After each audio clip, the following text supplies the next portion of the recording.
All righty.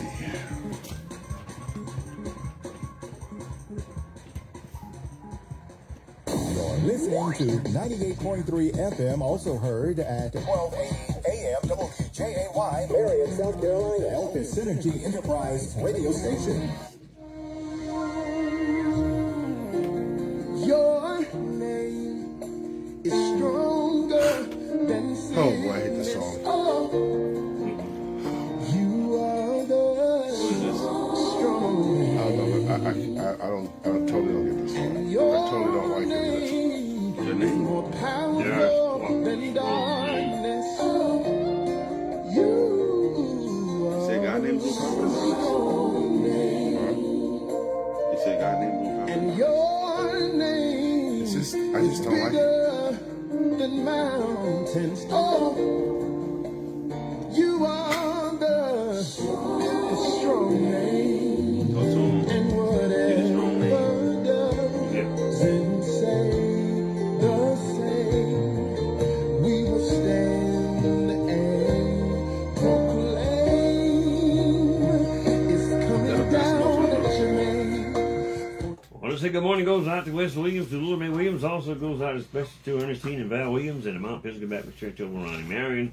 Our time stands as 8:30. We're going to switch over to Studio B and say good morning to Michael and Jared Jenkins. Good morning to you folks. And good morning to you, Tata. And good morning to everyone out there. Good morning to you, Terrell Pinckney. I'm glad you're on this morning.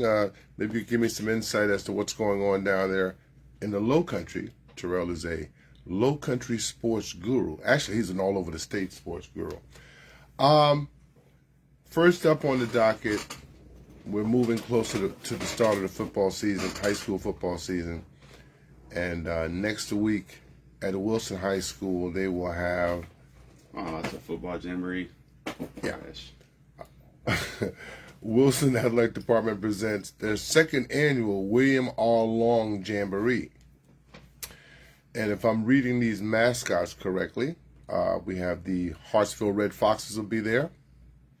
The Lamar Silver Foxes will be there. All these foxes. All these foxes. It's a fox community. I know. It's funny. I only seen one fox my whole life right here. I see. Maybe two in 31 years. I've seen quite a few, but mostly they were dead. They're elusive, man. Yeah, they didn't elude this those cars on the road though. Red foxes, silver foxes. I want to say this is. I don't know who these gators are I because thought that was Florida. me too. That's got to be. It's got to be Lakeview, but those, I know they ain't playing University of Florida. I don't know who those gators are. But Maybe might be Lakewood Sumter. okay, Might be. could be. They're the Lakewood Gators. That's the only Gators Are I they? know of. Yeah. Okay, well maybe that's them. I don't think it's Lakeview. Then you have the Marion Swamp Foxes, and you have Florence Christian. It's a fox heavy lineup. It is. August We all know 13. who the best are, of course. You know what I'm saying? The location is what matters. We in the swamp. Whatever. It's not about the color of the fox. August 13, 2022 at 6:30 p.m. at Tiger Stadium. And Derek Weeks. Thanks, Derek. You were right. It is Lakewood. Yeah, I Is figured it it Lakewood? was. Yeah. Lakewood, Thanks a lot, that's D. in Sumter. It's one of I those- didn't realize that Lakewood was the Gators, but okay. Derek Weeks, thank you very much for your input there, buddy. 6:30 p.m. at Tiger Stadium. And if you haven't seen Wilson's football stadium yet, it is state of the art. It's a great looking place. And it's congratulations to Wilson for being able to get it together to build a stadium like that, because over the years, Wilson, South Florence, and West Florence have been sharing that big tomb over in Florence. I call it at the Florence football complex Talking about the football field they share? that they used to share. Yeah, they should keep sharing it. It's No. a waste of money to have 3 different facilities. Well, now they got 3 different facilities. Waste of money. Reading levels are 5 levels below where they're supposed to be. Oh boy, here we go. Waste of money. Millions of dollars for state studios, and kids can't read in Florence County. Just saying. Good job, though. Good job, Florence. Well, Jared, thank you for that little input there. I'm sure you have a little bit more. They got money for stadiums, but not for kids reading. Because they're a football program. They're a sports program. They're not so much a educational institution. All right then, Jake. Okay, I don't have a problem with those things you just said. You make some good points. But anyway, next week this will go down, and we get to see. Derek Weeks is really, you helped me out. You see my noodles are going here, Derek. So thank you. Florence Memorial Stadium. Okay. They were all playing there at one point. Yeah, they could have just renovated it, but I wonder what they're going to do with that stadium now. Derek, do you know what they're going to do with the stadium now since it's no longer in use as a high school venue? Waste old cash. Whatever. I want to take a look very quickly at Mullins and Marion's schedule, and then we'll move on to other things. I want to play those videos that I started to play a couple of weeks ago with TJ and Zay, their interviews as South Carolina Gamecocks head into the season. Mullins' football schedule reads as follows. They start on this says the 26th. They will play at Lakeview on the 26th, and looks like on the 2nd they will face Green Sea Floyd. That game is away. Lakeview game is away, but I mean Lakeview away, that's like home too. I mean in terms of location and distance. On the 9th, they play Trinity Collegiate. And there was a time when, you see these kind of schools, private schools on your schedule, you figure, that they're not good and that this is a patsy game. And I don't know about Trinity Collegiate anymore because things have changed with the private schools right now. Anything with collegiate in the name, I believe at this point it has to be taken seriously. Yeah, well. On the 16th, they traveled to Red Springs. This is a little while they would be going to Red Springs. I don't know what they have up there, but Red Springs, okay. On the 23rd, they got Carvers Bay. That game is going to be at home. Trinity Collegiate is at home as well. On the 30th, they play at Lee Central. On the 7th, they play at home against Andrews. On the 21st, they travel to Kingstree. Now, Kingstree is a team that everyone needs to keep an eye on. They got a new regime down there. And from what I understand, Kingstree is going to be very good this year. They combined with C.E. Murray, and that's going to make them a more powerful program because C.E. Murray has been pretty good themselves over the years, and Kingstree's got a lot of talent, but they never really did well, as well as people thought they would.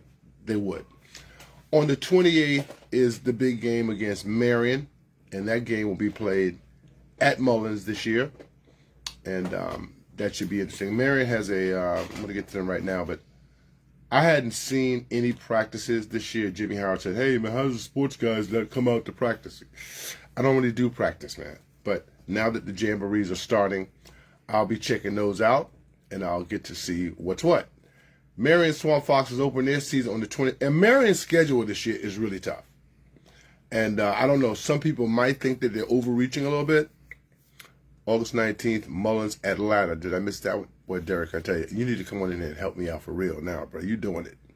Mullins at Latta on the 19th. So I flipped down too quickly on my scroll. Wilson is on the 26th for Marion. That's a home game. They host Central of Pageland the next week. That's on the 2nd. On the 9th, they travel to Hemingway. I'm not sure what Hemingway has this year, but from what I understand, Hemingway is going to be combined with someone next year as well. That's what I was told.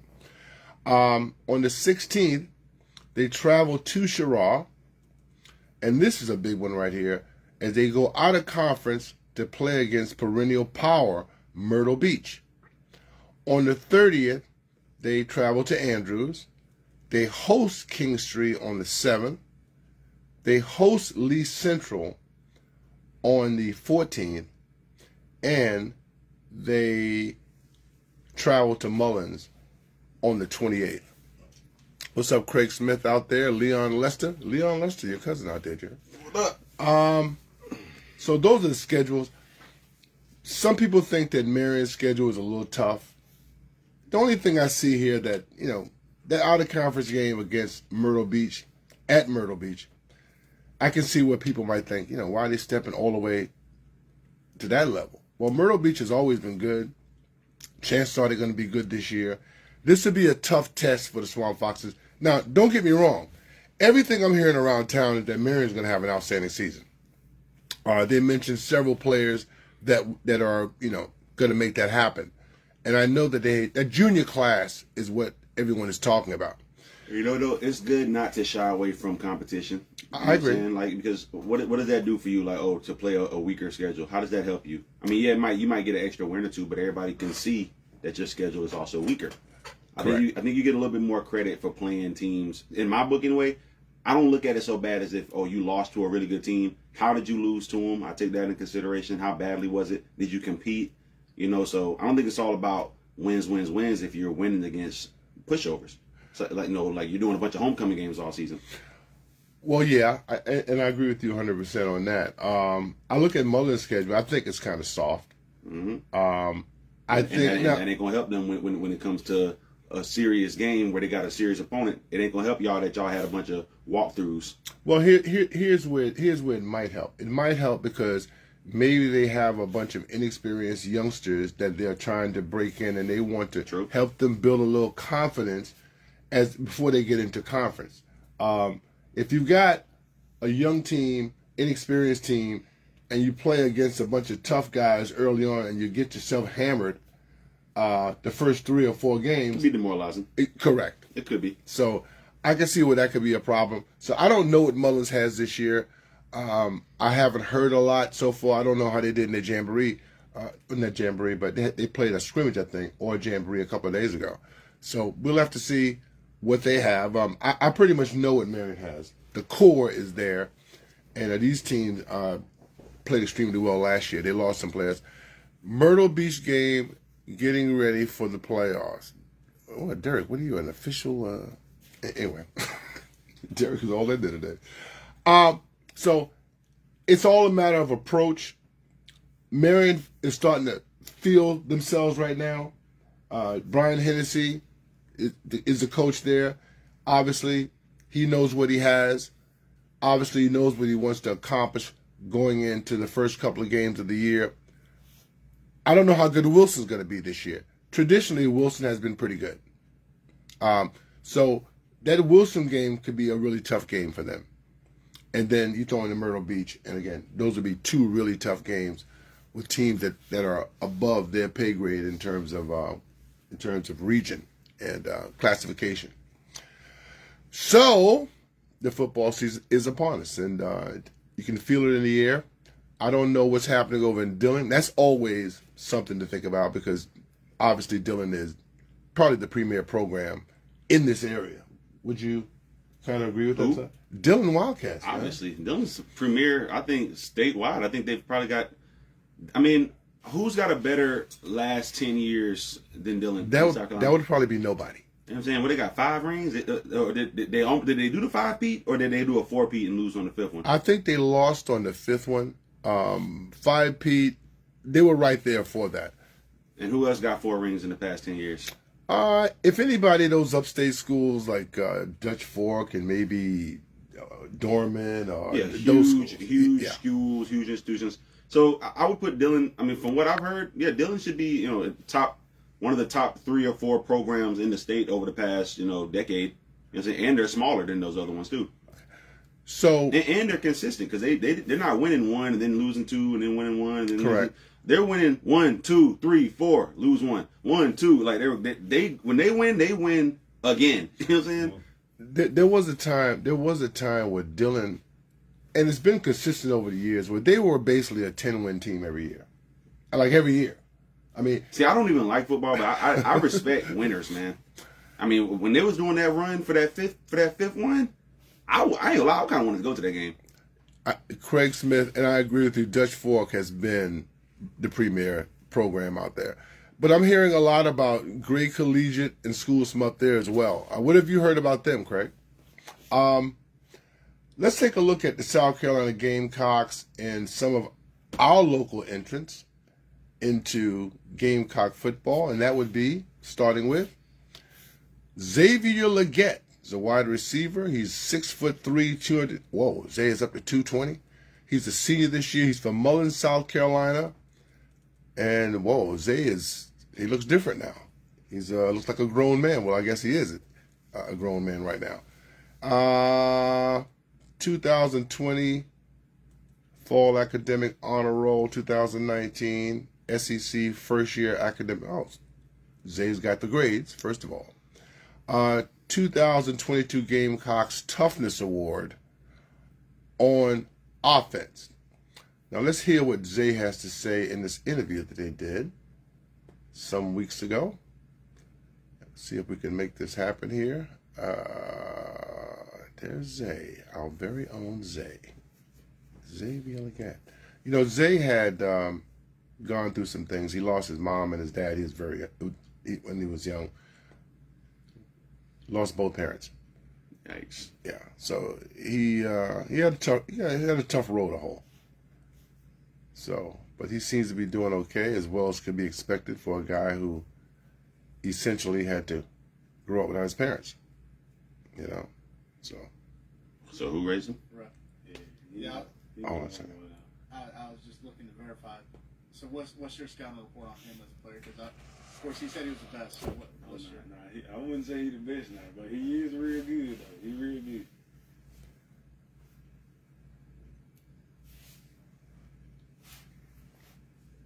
What's TJ like as a football player? What have you seen? You guys in high school? I know he was a little late bloomer, but you play against him, the Marion Mullins thing, or? I didn't never play against him. He started playing the year after I left. But as seeing him now though, as what I've been seeing from high school and him now, he getting into it. He's starting to look like he's been playing football for a long time.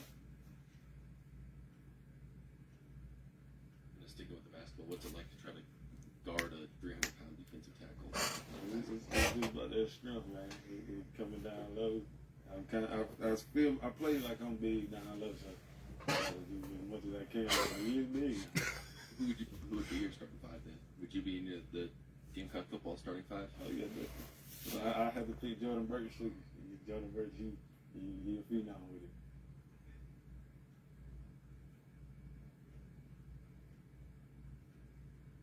Appreciate it. Okay.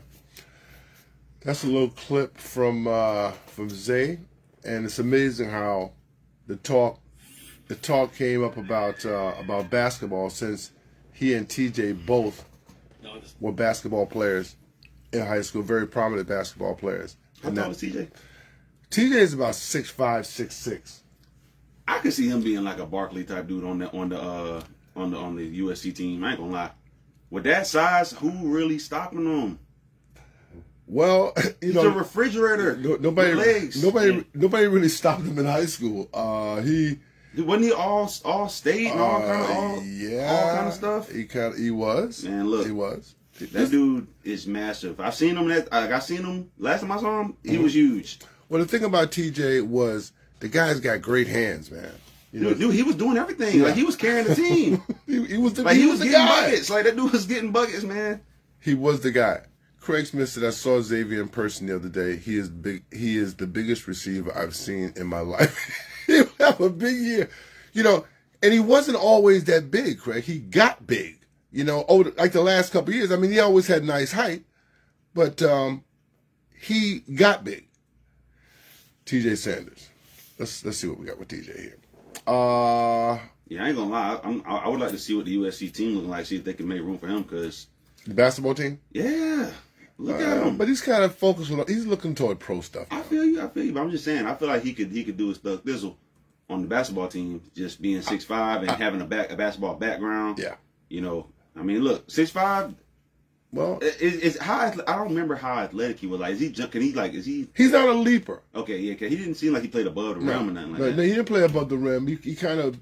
He body dudes though on the floor. And he had handles. Which was he had made great moves around the basket. I mean, he would just. I like watching the big dude play ball. I like watching him play. I ain't gonna lie. Watching him play was fun. It was fun. Cause he's just a big dude. Like you can't really do nothing with him. It's like, what you gonna do? I'm a refrigerator moving you guys around in the post, and I'm getting easy buckets on y'all. Like, come on, man. I love that. I love watching that. Well, here we go. TJ Sanders, 6'5", defensive lineman, 300 pounds, red shirt freshman, Marion, South Carolina. Big guy. Marion High School, and there's TJ right there, looking 300 pounds. looking very, very large. But the last time I see him, the guy's getting cut up now. He's not. He had baby fat when he left here, but they got to that weight program up there, and that body has been transformed. He's gonna be a problem on that line. 300 Dolores pounds Williams. down, Oh right? yes, Dolores, your grandson TJ. It's always wonderful talking about him. He said really showed progress through the fall and into the spring. Big athletic player who will push for consistent playing time this fall.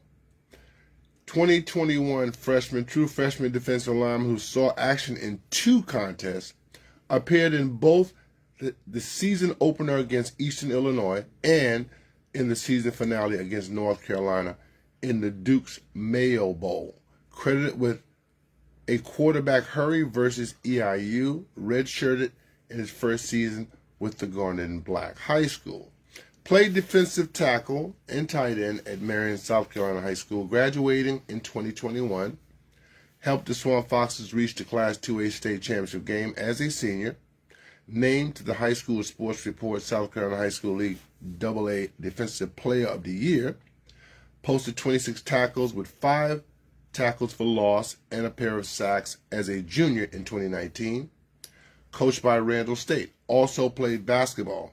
You might say he also played football because basketball was his number 1 game. Averaged a double-double on the hardwood as a junior, earning 6-3A Player of the Year accolades. He averaged a double. Yes. Rated as 8th best player in South Carolina. Wow.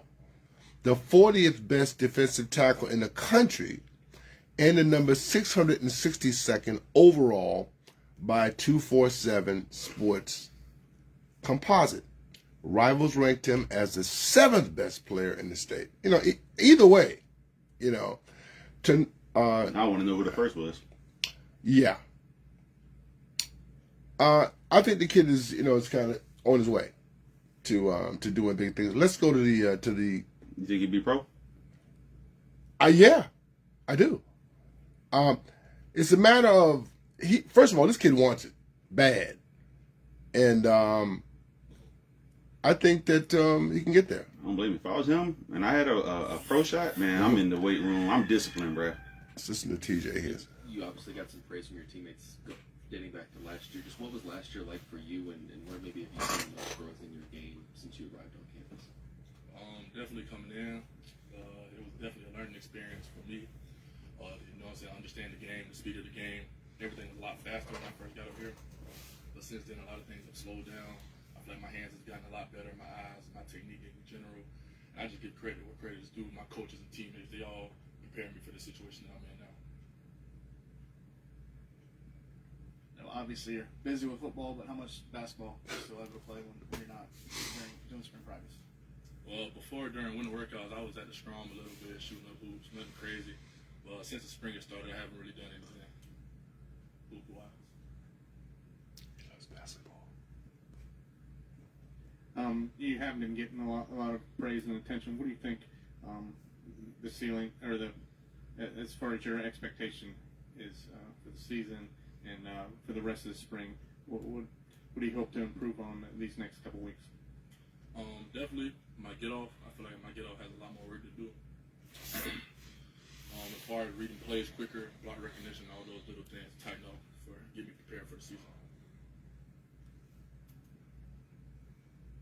TJ, who are the best hoopers on the team outside of you? Are you number 1? Yes, sir. What about the starting 5 after you? Starts 5. I had to go with Tonka Hemingway. We got Jordan Burge. Yeah, they mentioned him right, another guy. Who else we got? We got Chad. For the one, I have to go Josh Vanna. Named your point right there. Okay. And you obviously talked about your technique getting a lot better, and Jabari obviously is moving on, and there's some spots maybe open for grabs in the interior there. How do you think you can help impact this defensive line group going into the season? Definitely on third downs, I feel like I'm one of the better pass rushers in the DT group. And I feel like I can really start my own career there, showing how great I am at rushing the quarterback.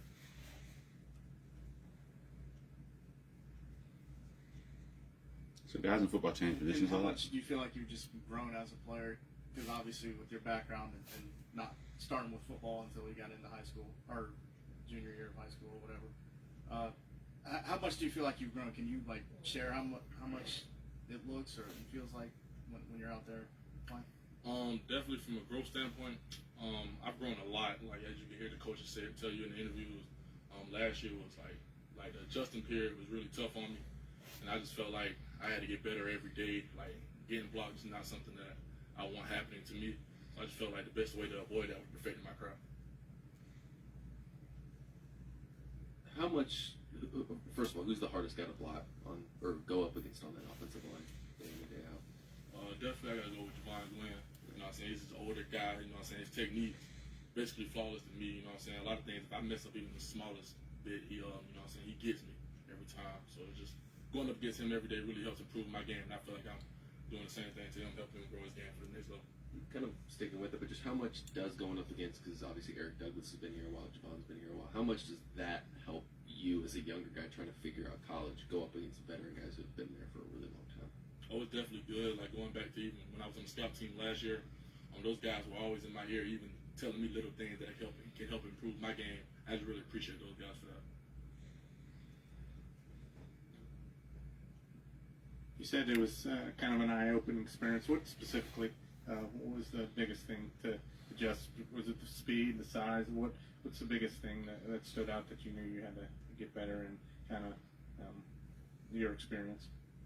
Definitely the speed of the game was definitely mind-blowing when I first got here, you could say. And my technique was really nowhere where it is now last year. I just feel like I was working on those things every day since I've been here to get them where they are now. Who are the worst basketball players on the team? I can't speak on that. I don't know.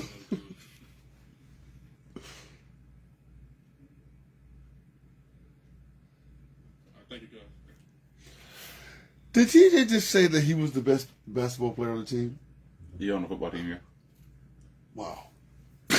He probably is. I wonder if that starting five that he mentioned could go up against the real starting five of the school and compete with them.